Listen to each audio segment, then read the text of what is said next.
Nenhum prédio sobe se não tem uma base sólida.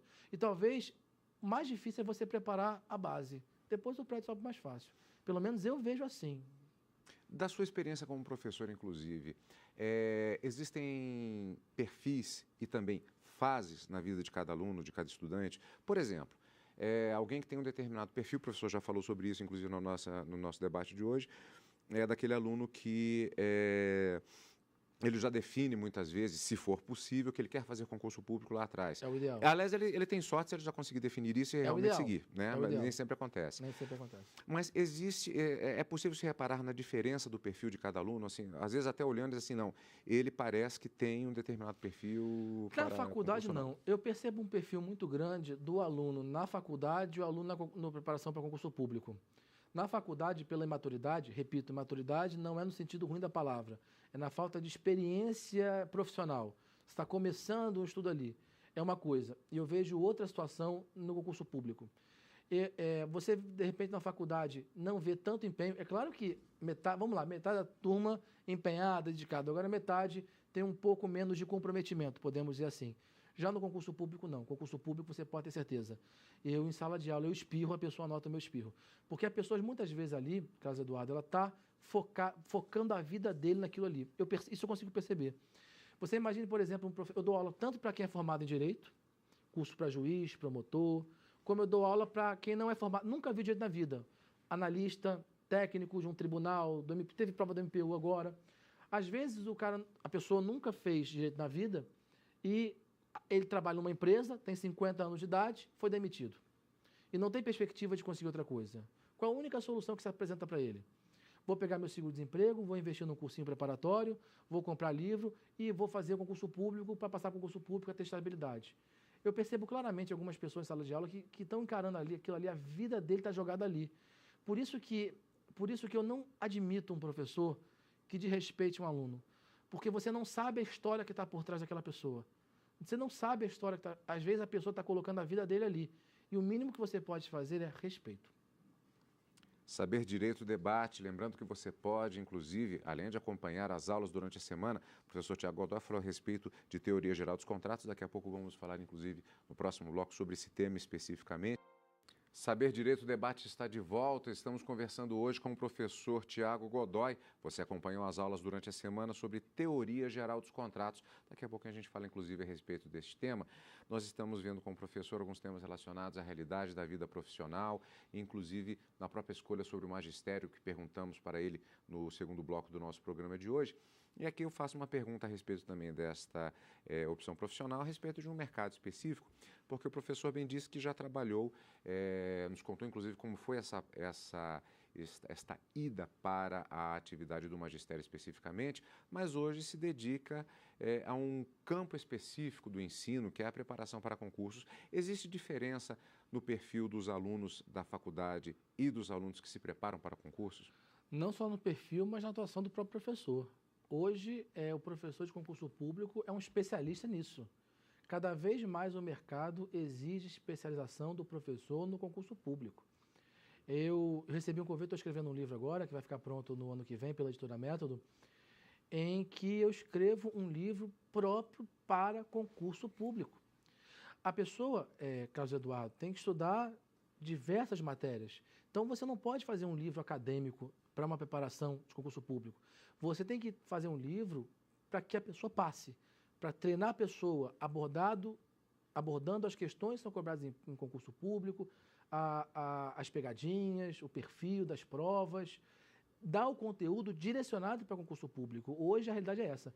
Eu nunca fui uma pessoa acadêmica, assim, com o maior respeito às posições, eu sei até que a minha posição é errada, mas eu nunca fui um profissional no sentido de ser um amante da filosofia, da sociologia. Eu nunca utilizei isso para mim na minha vida.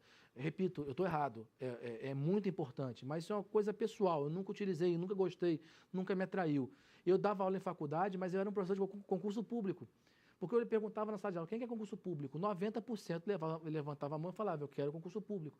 A minha atuação como professor sempre foi a atuação do advogado, do concurso público, ou seja, questões do dia a dia, tanto de prova como da atuação prática. Essa questão acadêmica, que eu respeito muito, nunca foi a minha praia, nunca foi a minha área de atuação. Sou mais podemos dizer, pragmático. Eu sou mais voltado para essa questão prática. Tanto prática no sentido de advogado, como para concurso público, você colocar no papel. A casou com B, tem um filho. O filho é assim, assado, daquele jeito, como é que é?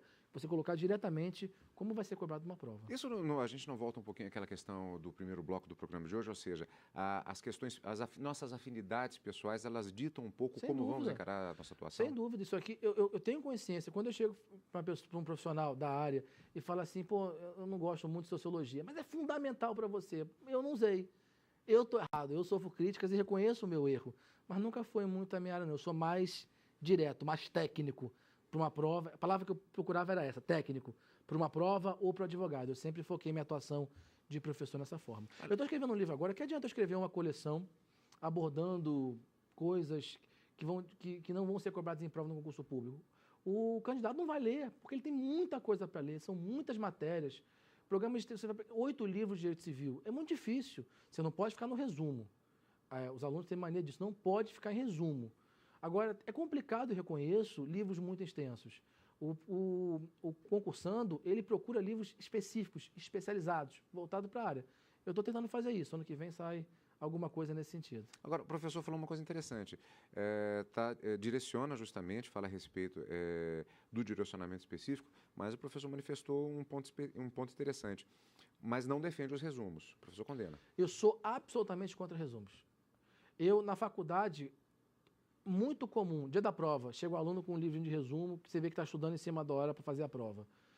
Não vejo como você passar no concurso público estudando a base de resumo. É claro que você pode usar no resumo, num ponto específico, você está perto da prova, não tem tempo. Eu me lembro que na minha prova oral do meu concurso público, várias pessoas do meu grupo que estavam fazendo a prova oral falavam: Tiago, eu preciso das sucessões. Eu não tenho tempo de ver um livro inteiro. O que você me indica? Eu indiquei um livro de resumo, que eu acho bacana, dentro dessa visão de você saber que é uma leitura mais rápida, tipo uma apostila. Eu falei, olha, especificamente sucessões, dá uma lida nesse livro. Talvez seja o suficiente para você. Mas não pode ser uma regra, isso tem que ser uma exceção. Eu condeno o livro de resumos. Agora, sobre essa questão do posicionamento individual, aí eu vou... Só deixar bem claro, se me permite, eu condeno o livro de resumos, vírgula. Eu uso de resumos, vírgula. Eu condeno o uso de resumos como único meio de preparação para uma prova. Um livro de resumos salva vidas em algumas situações, mas situações pontuais. O que eu condeno é você, eu vou comprar essa coleção de resumos, vou estudar ela e estou preparado para a prova. Aí eu condeno. Ele pode ser um instrumento a mais um instrumento a mais, mas nunca o único. Nunca único, nunca. Professor, agora, de qualquer maneira, essa questão que muitas vezes é colocada de uma perspectiva, vamos dizer assim, prática, direta, relacionada à própria letra da lei, muitas vezes, as questões que são colocadas de uma maneira pragmática, e uma outra visão que muitas vezes reflete um estudo aprofundado de questões filosóficas ou mesmo sociológicas. Mas essas questões elas convivem bastante no direito. Eu vou até utilizar um exemplo que seria o próprio acompanhamento das decisões colegiadas, tanto no Supremo Tribunal Federal, no plenário do Supremo ou nas sessões das turmas, que também, afinal, são decisões colegiadas, e se verifica muitas vezes que, em determinados momentos, às vezes um magistrado ele põe uma questão diretamente, uma questão pragmática sobre a interpretação da lei. Outro, justamente no debate, ele apela para uma análise que pode ir por uma linha sociológica ou da filosofia do direito. São partes de uma mesma moeda que é o direito, de certa forma, não? E reconheço que você ter uma visão sociológica, filosófica, te abre horizontes, você consegue ter uma maior visão de vida, consegue montar bases de entendimento melhores. Enfim, a questão acho que gira muito em torno do perfil de cada um, de como conduz sua atuação profissional. Professor, no Saber Direito nós falamos muito a respeito do estudo do direito de uma maneira geral e que, é claro, passa exatamente pela procura de uma vaga no mercado ou na área pública, e aí, claro, acaba se falando exatamente sobre concurso público. E há uma atuação especificamente, falamos até agora sobre a atuação como professor, voltada especificamente para os alunos que estão de olho exatamente no concurso público. E existe uma experiência sua, especificamente também, como uma pessoa que se preparou para concursos. É um mercado muito diferente, é uma atuação muito diferente da preparação acadêmica? Não tenha dúvida. Muitas pessoas me questionam. Você tem mestrado, tem doutorado? Não, eu sou especialista em direito civil. Porque toda a minha preparação, ela foi sempre voltada para concurso público. Então, por uma opção pessoal, eu não quis fazer mestrado, eu não quis fazer doutorado, justamente para você não ter aquela visão única de um único instituto. Né? Na verdade, a minha ideia sempre foi uma preparação de fundo para concurso público. Né? Eu montei essa estratégia. Né? Todos os meus cursos de pós-graduação foram voltados, direcionados para concurso público, me especializando em direito civil, mas sempre aquele pano de fundo de uma visão de concurso público. E nós tivemos agora o concurso, foi homologado, se eu não me engano, em abril desse ano.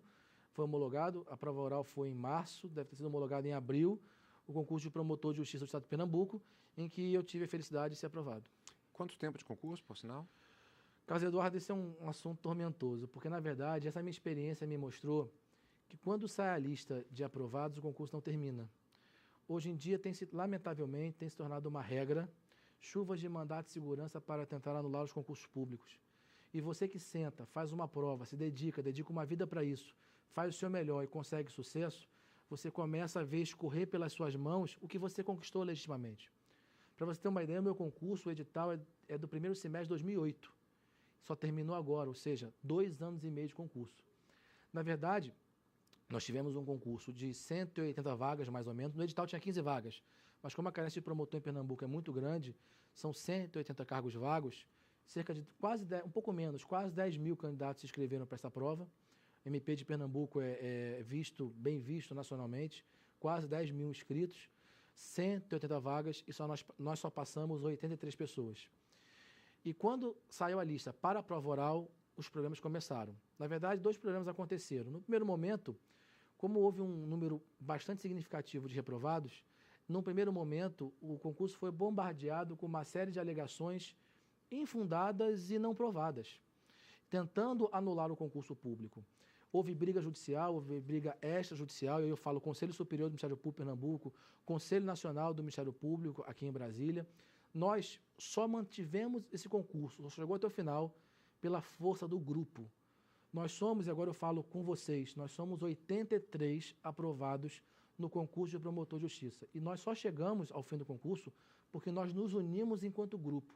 Um ajudou o outro. A gente tinha um advogado constituído, a gente houve uma série de mandatos de segurança, houve uma série de questionamentos extrajudiciais e nós vencemos todas.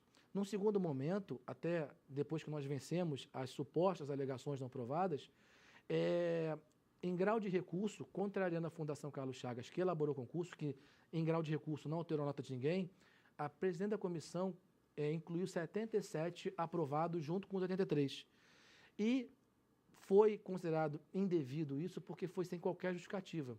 Você verificava pessoas que tinham tirado 0,4 e passaram a nota para 6, sem qualquer justificativa, indo contra a Fundação Carlos Chagas, que tinha analisado o recurso contra a Carlos Chagas.